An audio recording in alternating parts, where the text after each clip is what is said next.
Tonight, we report on a Moses Lake man involved with a methamphetamine ring, and the Sheriff's Office asks the public to identify thieves.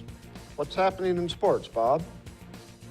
The Mariners moved within a half a game of Detroit for the second AL wildcard spot, and the mayor of Seattle is asking for fans' help at tonight's game between the Packers and the Seahawks.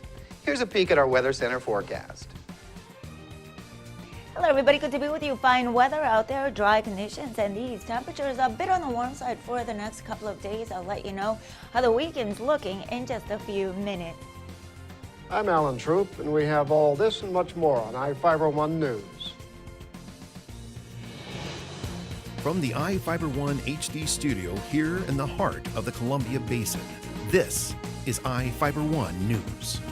Your #1 source for local news, sports headlines, and our very own Weather Center forecast covering the entire Columbia Basin.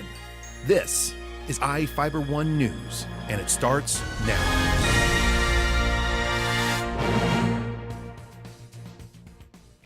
A Moses Lake man led a major drug trafficking ring that stretched from western Washington to Montana and was sentenced to 20 years in federal prison. Robert Farrell Armstrong, a 50-year-old man, also known as Dr. Bob, was sentenced in federal court after pleading guilty in January of possession of methamphetamine with intent to distribute. Armstrong was arrested in October during an investigation in Montana's Bakken oil field. Armstrong and his accomplices reportedly distributed large amounts of pure methamphetamine through a network of drug traffickers from Washington, including the Moses Lake area, to Montana, according to the District of Montana U.S. Attorney's Office. Enrique Lopez Solano, a 40-year-old Warden man, and Jaime Alberto Garza, a 42-year-old Othello resident, were both previously sentenced for their role in the drug ring. Solano was sentenced to more than 4 years in prison, and Garza was sentenced to 7 months. Quincy gave its final offer for a fire services contract to Grant County Fire District 3. The City Council approved sending one more offer to the district in front of a crowded City Council chamber Tuesday night. The two groups have been negotiating a contract for the district to provide firefighting services to the city for more than 2 years. A recent set of proposals and counter-proposals led to the district recently suggesting they enter into mediation. Firefighters, businesses, community leaders, technology executives, port commissioners, farmers, pastors, and citizens are all concerned and want the city and the fire district to sign a long-term agreement for fire protection services. The council members turned down mediation and instead made an offer which nearly matches the district's counteroffer. The only difference is the termination clause. The city is agreeing to a 7-year contract with annual increases between 2% and 4%. But the city wants to maintain the ability for either the district or the city to end the contract.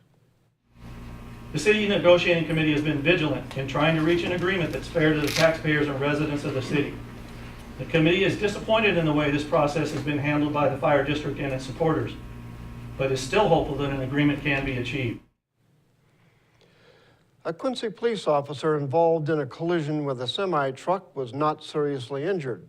Police Chief Bob Heimbach told the City Council Tuesday that Officer Albert Gonzalez is doing fine after he was involved with a collision with a semi on State Route 28 on August 29th.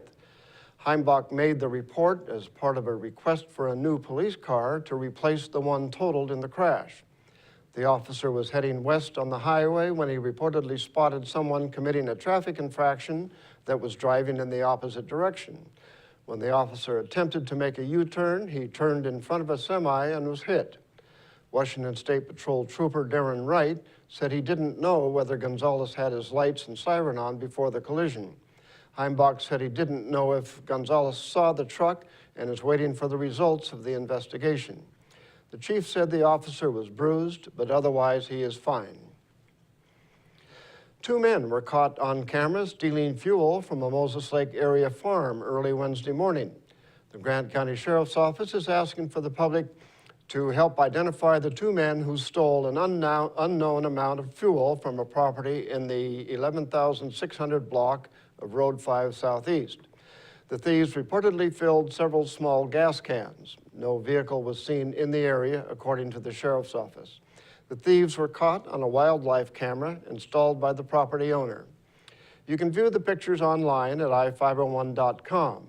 If anyone recognizes the two men in the photos, they are asked to call the sheriff's office at 509-762-1160 or send information to crime tips at co.grant.wa.us. Now we take a look at people being sought by law enforcement. This is Sheriff Tom Jones with the Grant County Sheriff's Office. Each of the people you see here have a warrant for their arrest. If you see any of these people, we ask you do not attempt to detain or apprehend them, but call us at 509-762-1160 or send us an email at crimetips@co.grant.wa.us. If the person is presenting a danger, call 911. With your help, we can bring these people to justice and make our community safer. We'll be right back after this.